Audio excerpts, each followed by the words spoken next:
Janasena party సేనతో సేనాని కార్యక్రమానికి విశాఖపట్నం వేదిక అయింది. 3 రోజుల పాటు ఈ కార్యక్రమం జరగనుంది. మొదటి రోజు ఎమ్మెల్యేలు, ఎంపీలు, ఎమ్మెల్సీలతో అధినేత పవన్ కళ్యాణ్ భేటీ అయ్యారు. రెండవ రోజు వివిధ వర్గాల ప్రతినిధులు, క్రియాశీలక కార్యకర్తల సమావేశం ఉంటుంది. మూడవ రోజు అంటే ఈ నెల 30న సేనతో సేనాని భారీ బహిరంగ సభ ఇందిరా ప్రియదర్శిని స్టేడియం వేదికగా జరగబోతోంది. ఈ సభలో సేనాని ప్రసంగం ఎలా ఉండబోతోందనే ఆసక్తి ఏపీ ప్రజల్లోనే కాదు, రాజకీయ నేతల్లో కూడా నెలకొంది. కూటమి ప్రభుత్వం అధికారంలోకి వచ్చాక జనసేన చూపించిన రాజకీయ ప్రభావం ఎంత అనే చర్చ జరుగుతోన్న నేపథ్యంలో ఏడాది పాలనపై కనీసం హోదా కూడా లేని ప్రతిపక్షం వైసీపీ ఆరోపణలు చేస్తోన్న తరుణంలో జరుగుతోన్న ఈ సేనతో సేనాని కార్యక్రమం చాలా ప్రత్యేకతను సంతరించుకుంది. 2014 మార్చి 14న వైజాగ్ సభతో జనసేన పార్టీ ప్రస్థానం ప్రారంభమైంది. తమకు పదవులు కాదు ముఖ్యం, ప్రజలు అంటూ ఉంటారు పవన్ కళ్యాణ్.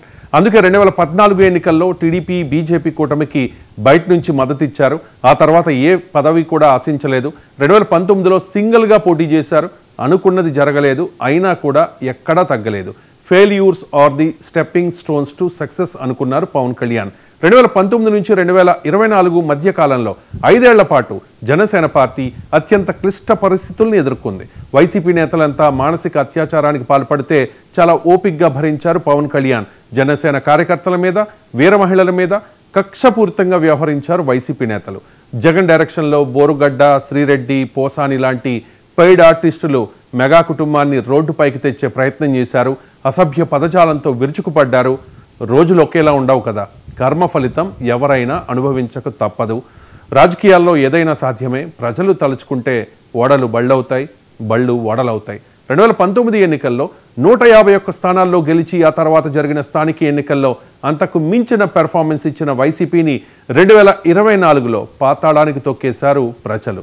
2019 ఎన్నికల్లో పోటీ చేసిన 2 చోట్ల ఓడిపోయి వైసీపీ నేతల చేత అనరాని మాటలు, అవమానాలు పడిన పవన్ కళ్యాణ్ను తాజా ఎన్నికల్లో గేమ్ చేంజర్గా మార్చారు అదే ప్రజలు. 2024 రాజకీయ రంగంలో జనసేనకు ఎంత కలిసి వచ్చిందో వైసీపీని అంతకు మించి అదపాతాడానికి తొక్కేసింది. సార్వత్రిక ఎన్నికల్లో 100% స్ట్రైక్ రేట్ సాధించిన పార్టీగా జనసేన పార్టీ రికార్డు సృష్టిస్తే అంతకు ముందు ఎన్నికల్లో దక్కించుకున్న సీట్లలో 10వ వంతు కూడా దక్కించుకోలేక వైఎస్ఆర్ కాంగ్రెస్ పార్టీ పూర్తిగా చతికిల పడిపోయింది. పోటీ చేసిన అన్ని శాసనసభ, పార్లమెంట్ స్థానాల్లో జనసేన అభ్యర్థులు గెలుపొంది యావత్ దేశం దృష్టిని ఆకర్షించారు.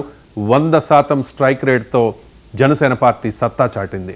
మహారాష్ట్ర ఎన్నికల్లో ప్రచారం చేసి నేషనల్ ఇమేజ్ సొంతం చేసుకున్న జనసేనాని ప్రధాని మోదీ ప్రశంసలు అందుకుంటూ పొలిటికల్ స్క్రీన్పై కూడా అందరి దృష్టిని ఆకర్షించారు. ప్రధాని మోదీనే స్వయంగా పవన్ను ఒక తుఫాన్గా అభివర్ణించారు. వ్యూహం నాకు వదిలేయండి, నన్ను నమ్మి నాతో నడవండి అని పవన్ కళ్యాణ్ ఎన్నికలకు ముందు చెబితే ఏదో సినిమా డైలాగ్ అనుకున్నారంతా. కానీ అది సినిమా డైలాగ్ కాదు, ఆంధ్రప్రదేశ్ గతిని మార్చే స్ట్రాటజీ అని తెలుసుకోలేకపోయారు. ఇప్పుడు దేశమంతా పవన్ కళ్యాణ్ వైపే చూస్తోంది. పవన్ కళ్యాణ్ దక్షిణాదిలో ఒక బలమైన నేతగా ఎదగబోతూ ఉన్నారన్న సంకేతం జాతీయ నాయకుల్లో బలంగా వెళ్ళింది. రాజకీయాల్లో ఏదైనా సాధ్యమే కదా, 151 సీట్లు వచ్చాయని ఎగిరెగిరి పడిన వైసీపీని మూలన కూర్చోబెట్టాడు పవన్ కళ్యాణ్. జగన్ను అదపాతాడానికి మించిన పాతాళానికి తొక్కేశాడు. కనీసం కూటమి ఎమ్మెల్యేలకు మొహం కూడా చూపించలేని దుస్థితిలో జగన్ అసెంబ్లీకి కూడా రావడం లేదు. ఇక మీదట వస్తాడా లేదా అన్నది కూడా అనుమానమే. జగన్ అండతో పవన్తో పెట్టుకున్న ప్రతి ఒక్కరూ కూడా ఏమైపోయారో చూస్తూనే ఉన్నాం కదా. వైసీపీ అధికారంలో ఉండగా ఒక వెలుగు వెలిగిన అంబటి, గుడివాడ, కొడాలి, వల్లభనేని వంశీ, ఆర్కే రోజా, అనిల్ కుమార్ యాదవ్ల పరిస్థితి ఏంటో ప్రతిరోజు చూస్తూనే ఉన్నాం కదా. అందుకే ధర్మంగా చేసే రాజకీయం కాస్త లేట్ అయినా కూడా వర్కౌట్ అవుతుంది. పవన్ లాంటి నాయకుడు ఏపీకే కాదు, ఈ దేశానికే అవసరం. దక్షిణాది నుంచి చాలా తక్కువ మంది నేతలు మాత్రమే దేశ రాజకీయాల్లో తమ ముద్ర వేసుకున్నారు. ఒక ఆంధ్ర రాజకీయ నాయకుడు సొంత రాష్ట్రంలోనే కాకుండా దేశ రాజకీయాల్లో తన ప్రభావం చూపిస్తున్నాడు అంటే ఖచ్చితంగా మన తెలుగు వారందరికీ అది గర్వకారణం. తమకు పదవులు ముఖ్యం కాదు, ప్రజలు అంటూ ఉంటారు పవన్ కళ్యాణ్. ఈ మధ్య పిఠాపురంలో అదే విషయాన్ని చెప్పేశారు.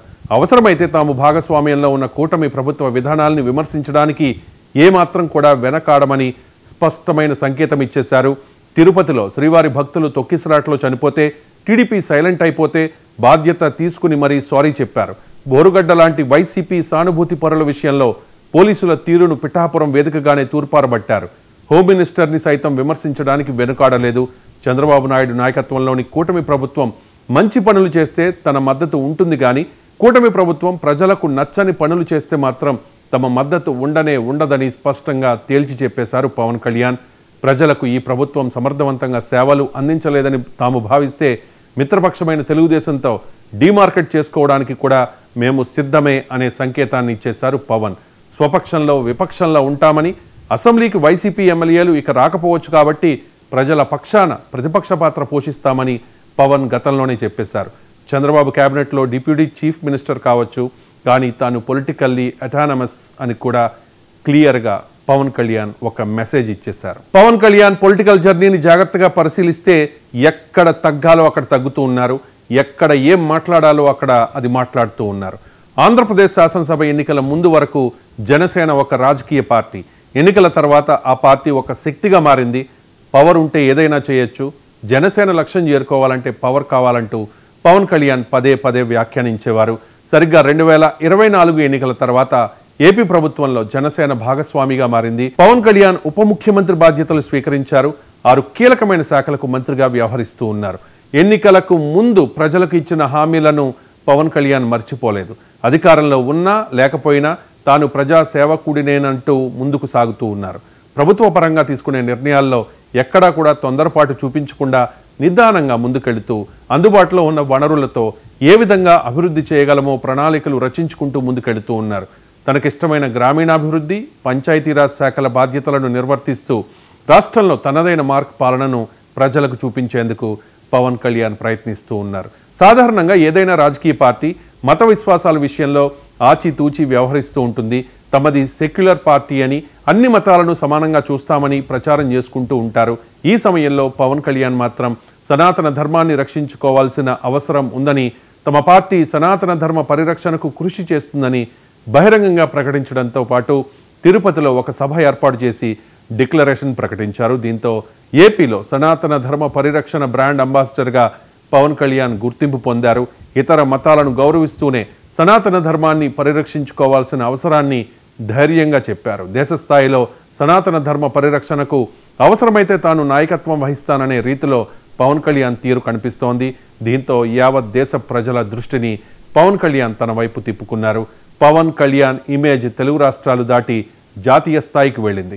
అప్పటి నుంచి పవన్ కళ్యాణ్ నేషనల్ లీడర్ అంటూ జన సైనికులు నినాదాలతో హోరెత్తిస్తూ ఉన్నారు. మరోవైపు ఎన్డీఏ సమావేశాల్లో పవన్ను ప్రధాని మోదీ ప్రశంసలతో ముంచెత్తడం జనసేనాని ఇమేజ్ను జాతీయ స్థాయిలో మరింత పెంచింది.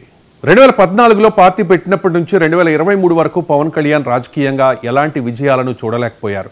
కానీ 2024లో తాను ఊహించిన దానికంటే ఎక్కువ విజయాలని అందుకున్నారు. ప్రస్తుతం పాలనలో పరిపక్వత ప్రదర్శిస్తూ ప్రజలకు తనలోని కొత్త కోణం చూపిస్తూ ముందుకు సాగుతూ ఉన్నారు పవన్ కళ్యాణ్. ఈ విజయ ఉత్సాహంలో జనసేన పార్టీ సేనతో సేనాని కార్యక్రమానికి సిద్ధమైంది. మరి 30న జరిగే సభలో పవన్ కళ్యాణ్ కేడర్కు ఎలాంటి దిశానిర్దేశం చేస్తారో, అదే సమయంలో వైసీపీకి ఎలాంటి షాక్ ఇస్తారో చూడాలి. పైకి 15 ఏళ్ల పాటు కూటమి ఐక్యత గురించి పవన్ కళ్యాణ్ మాట్లాడుతూ ఉన్నా కూడా, చంద్రబాబే తమ నాయకుడని చెబుతూ ఉన్నా కూడా 2029 ఎన్నికల నాటికి పార్టీని ఎలా బలోపేతం చేయాలనే అంశంపై దృష్టి పెట్టబోతూ ఉన్నారు అనేది మనకున్న సమాచారం. ఇక జనసేన సిద్ధాంతాలకు తిలోదకాలు ఇచ్చి గీత దాడుతోన్న కొందరు ఎమ్మెల్యేలకు, నేతలకు ఎలాంటి క్లాస్ తీసుకుంటారో చూడాలి. హద్దులు మీరుతోన్న టీడీపీకి చెందిన ఎమ్మెల్యేల మీద ఇటీవల సీఎం చంద్రబాబు సీరియస్ అయిన నేపథ్యంలో తమ పార్టీ కాకపోయినా మిత్రపక్షమైన టీడీపీ నేతలపై పవన్ కళ్యాణ్ ఎలా స్పందిస్తారనేది చాలా ఆసక్తిగా మారిన పరిస్థితి.